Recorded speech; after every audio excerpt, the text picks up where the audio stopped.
Orang selalu cakap pasal tak membuang hari-hari kan, dan kaitkan dengan kanser usus punya risiko. Boleh cerita sikit? Kita punya usus yang macam saya cakap tadi, kriteria karakteristik usus yang sihat macam tu. So kalau katalah you tak membuang hari-hari, katalah you membuang seminggu sekali, sepatutnya you kena membuang apa yang you pakai hari ni, esok you kena buang. Apa yang tak elok you terus buang, yang elok you serap.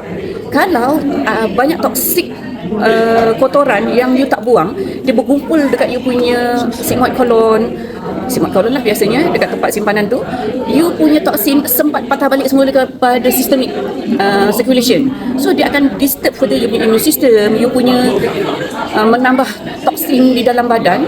Dah lagi tu you punya liver pun belum tentu bekerja dengan bagus, you punya tidur macam mana, you punya pemakanan yang lain macam mana.